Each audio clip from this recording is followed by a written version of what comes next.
नमस्कार, मैं Dhananjay Kumar, UP Bharat news में स्वागत है। जो कि हम इस उत्तर प्रदेश का चुनाव का सर्वे कर रहे थे, उसी दौरान ग्राम पंचायत बरमोहनी में पहुंचे थे, तो प्रधान जी के बीच आ गए हैं। उनका चुनावी और विकास पे मुद्दा करेंगे, ग्राम पंचायत का चर्चा करेंगे। प्रधान जी, हमारे चैनल में आपका स्वागत है। सर, पहले हम आप लोगों से नमन करता हूं कि इस मीडिया प्रभारी लोग को कि जिससे पूरी भारत टिकी हुई है। मैं अपने विकास के मुद्दा पे ये कहना चाहता हूं कि हम एक वोट से चुनाव जीते थे और एक ही वोट से हम एक नंबर पूरे विकास अपने ग्राम सभा बरमोहनी में काम करना चाहता हूं और किया हूं। कम समय में 7 महीने में 14 काम किया हूं कि पूरे ब्लॉक में ऐसे का 2 गांव भले टक्कर ले पाए, नहीं कोई टक्कर भी नहीं ले सकता कि जो हम अपने ग्राम सभा के लिए काम कर रहा हूं और इससे ज़्यादा भी करना चाहूँगा।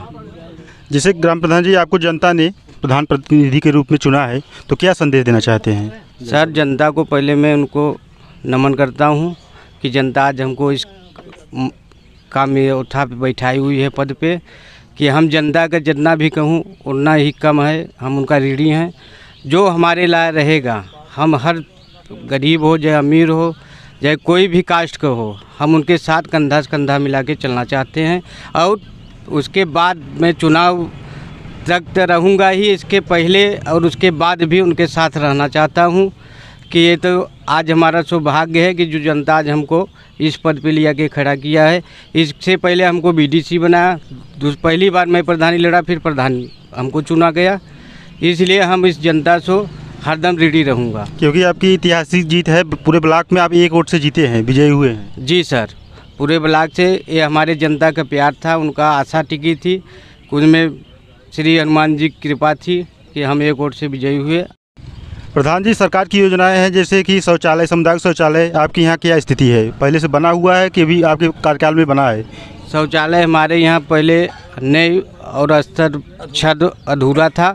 हम आए हैं, हम इधर ब्लॉक में जैसे सिटी मॉडल बनना चाहिए, आप हमारे यहाँ मौके पे सर्वे कर लीजिए सर। 1 नंबर शौचालय, सबसे प्रथम स्थान मैं शौचालय काम किया। स्कूल का बाउंड्री मिडिल कितना स्क्वायर फीट में है सर? कम से कम नहीं कुछ और 6 है आपका, हाँ 7.5 स्क्वायर फीट में 6 जेंट्स और 3 लेडीज़, कुल 9 का था भाई। और नंबर 1 शौचालय बनवाया गया है।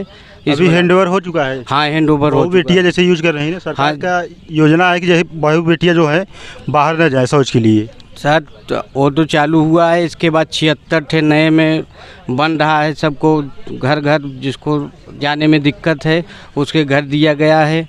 और इसके बाद सरकार से अपील करूंगा कि और ज़्यादा से ज़्यादा जो बचे हुए हैं, जो नहीं वहां पहुंच पा रहे हैं, उनके भी व्यवस्था किया जाए। और एक सरकार की योजना है पंचायत भवन, जैसे कि ग्राम सचिवालय, ताकि जनता को आपको ब्लॉक का चक्कर ना लगाना पड़े, आपके ग्राम पंचायत में ही काम हो जाए। क्या स्थिति है पंचायत भवन की आपकी? पंचायत भवन हमारा सर अभी तो सन 95 में बना था। पंचायत भवन का बहुत ठीक ठाक नहीं व्यवस्था है। फिलहाल जितना रिपेयर किया है, फिर रिपेयर जितना वो पहले प्रधान ने किया थे वही हुआ है। और उसको हम चाहते हैं कि उसको तोड़वा के बढ़िया सचिवालय जैसे होना चाहिए वो ढंग से शौचालय बनवाया जाए। प्रधान जी, आपके यहाँ आंगनबाड़ी भवन है? आंगनबाड़ी का क्या क्या मतलब? जी सर, आंगनबाड़ी भवन है हमारे यहाँ। अच्छा, हम आंगनबाड़ी भवन नहीं होता तो पहले आंगनबाड़ी ही बनवाते, सब काम रोक के बनवाते। लेकिन आंगनबाड़ी हुआ था, इससे हमारे यहाँ 40 साल का मिडिल का बाउंड्री नहीं बन पा रही थी। हम उसको पहला समुदाय के बाद मिडिल का बाउंड्री बनवाए। प्राइमरी स्कूल का बाउंड्री 5 साल से गिरा हुआ था, हमारे यहाँ 2 प्रधान हुए, नहीं बन पाया। पर हम विद्यालय के उठा पे कि देश का भविष्य यहाँ तय होती है, इसलिए मैं विद्यालय का बाउंड्री और जिला टॉप बाउंड्री बनवाया हूँ कि जिला में कोई टक्कर लेने वाला हो आके उसको देख ले। Primary boundary. प्रधान जी, जैसे हर ग्राम पंचायत में समस्या रहती है, पानी निकासी, नाली, खड़ंजा, चक्रोट, चकमार्ग, क्या आपके गांव में भी यही समस्या है? हमारे गांव में सर है, लेकिन उसका हम निदान कर रहे हैं कि आप यही चुनाव आचार संहिता हटेगा तो हम फाइल बनवा रहे हैं। जहाँ जहाँ दिक्कत है हम उसका समाधान करेंगे। प्रधान जी, जैसे वैक्सीनेशन चल रहा था, हो चुका है वैक्सीनेशन? कितनी बार कैंप लगा है? कैंप हमारे यहाँ कम से कम नहीं तो 20 बार लग चुका है सर जी। हाँ, कितना परसेंट अभी तो हो चुका है वैक्सीनेशन आपके यहाँ? 98% अभी हमारा दावा है कि 98 से 99% हो चुका है। 1% बच्चे होंगे तो होंगे, नहीं वो भी नहीं होंगे। अभी जैसे लगभग 7 या 10 माह लगभग बीत चुका है आपके प्रधानी पद का। हाँ, तो मनरेगा के अंतर्गत क्या क्या मतलब आप काम किए हैं अभी तक? देखो मनरेगा के अंदर हम तो बाहा खुदवाए हैं, मट्टी कार एक रोड बनवाए हैं, इसके बाद एक खड़ंजा बनवाए हैं, इसके बाद एक इंटरलॉकिंग बनवाए थे। एक दलित बस्ती में इंटरलॉकिंग आज 40 साल से वहाँ कम से कम कर यहाँ बहुत पैदल जाने के लिए दिक्कत था। हम वहाँ जाके 40 साल के बाद हम जब प्रधान हुए, पहला हमारा टारगेट था कि दलित बस्ती को सुधारेंगे, और आज वहाँ ऐसा रोड बनवा दिए हैं कि आप जाएंगे तो सोचेंगे वही गांव है कि दूसरे गांव में हम आ गए हैं। प्रधान जी, आपके गांव में आवास की क्या स्थिति है? जैसे कितने पात्र लोग हैं अभी तक आवास नहीं मिल पाया है, आप उनको आवास मतलब लिस्ट में डाल? अभी तो हमारे यहाँ आवास की बहुत समस्या है। फिलहाल हमारे कार्यकाल में 20 आवास हम दिए हैं और 20 अभी मान के चलिए 10 छत अस्तर हो चुका है, 10 अभी छत नहीं बना हुआ है। फिर भी हम लगे हैं कि जल्दी से जल्दी एक टारगेट पूरा हो जाए कि अगले लाभार्थी को फिर जुगाड़ हम बना सकें। और प्रधान जी, जैसे कि पेंशन की व्यवस्था क्या है? वृद्धा पेंशन, विकलांग पेंशन, विधवा पेंशन, क्या स्थिति है आपके गाँव में? पेंशन जिसका बन रहा है हम निःशुल्क उनका सेवा कर रहे हैं कि भाई आप ऑनलाइन करा के हमको दे दीजिए, 1 पैसा किसी को मत देना। जो भी उसमें ऑनलाइन को खर्च लगेगा या कुछ भी लगेगा 150, वो हम सक्षम हैं। आप हमको इतना बड़ा पद दिए हैं, मैं आपकी सेवा करने के लिए इतना तैयार हूँ। और प्रधान जी, जैसे आपके ग्राम पंचायत में क्या क्या कमियां हैं जो आप 5 साल के कार्यकाल में अपने गांव का ढांचा मतलब मॉडल चेंज करना चाहेंगे? सर हमारे यहाँ अभी टंकी, जल निगम टंकी आई हुई है। हम चाहते हैं कि जल निगम टंकी बन जाए, हर घर घर किसी को समस्या न जल का हो, कि हर टोटी हर घर आपको आरओ का पानी मिलेगा, शुद्ध वातावरण होंगे।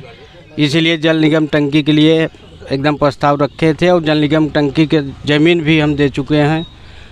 तो अब ये आचार संहिता के बाद तो जल निगम टंकी हमारे यहाँ चालू होगा, हर घर घर नल का व्यवस्था होगा और जनता के बीच हम जाके उनकी समस्या हर कंधा से कंधा मिला के पूछते रहते हैं। हम अपने यहाँ बहराम नहीं सर लगवाते हैं कि आपको कोई समस्या है हमको फ़ोन करिए, मोहर मानना है हमको फ़ोन करिए, मैं आपके घर का आपका सेवक हूँ, मैं आपके घर ही आऊँगा, आपका काम घर से ही कर दूँगा।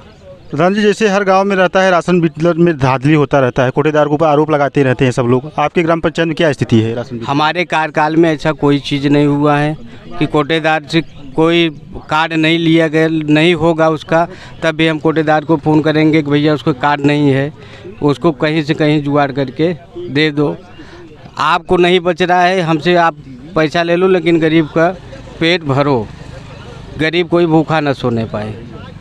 प्रधान जी, जैसे आपके लास्ट क्वेश्चन हम पूछना चाहेंगे, इसमें उत्तर प्रदेश का चुनाव चल रहा है विधानसभा का, तो आपके ग्राम पंचायत में आप ग्राम प्रधान हैं, मुखिया हैं, आप जैसे ग्राम के लोगों में, जनता के लोगों में जाते हैं, बीच में घूमते रहते हैं आपके ग्राम में, तो क्या जनता की इसमें क्या रुझान है, क्या मुद्दा है, किस पर मतलब किस वोटिंग करेंगे मुद्दा, जनता क्या रुझान है आपकी? सर हम तो चुनाव लड़े थे, हम जानते हैं कि चुनाव में कब किसका मूड किस तरह चला जाएगा ये कोई जान ही नहीं सकता। इसलिए कि हमारे ग्राम सभा में जो आता है, मैं एक ग्राम प्रधान होकर सबका नेतृत्व करना चाहता हूँ। हमारे लिए सब एक सम्मान है, जनता की मूड है, जहाँ जनता जाएगी वहाँ खुद ही 10 मार्च को वहाँ प्रत्याशी चुन के आएंगे, तो आप खुद ही जान जाएंगे कि वो तो ठीक है, लेकिन फिर भी जैसे आपके यहाँ भदोही विधानसभा में सपा और बीजेपी का माहौल चल रहा है, जनता के बीच में हम लोग सर्वे किए हैं, ऐसा हो रहा है, तो आपके ग्राम पंचायत में क्या मतलब माहौल है? हमारे ग्राम पंचायत में सर जी माहौल दोनों टक्कर का है। कि कोई किसी से कम नहीं। अब वो भाग्य के ऊपर है कौन बाजी मारता है। जैसे आज हमारे यहाँ प्रत्याशी जितने प्रधानी लड़ रहे थे, कोई नहीं जान पा रहा था कि हम ही प्रधान होंगे, लेकिन हमारा भाग्य था हम प्रधान हुए।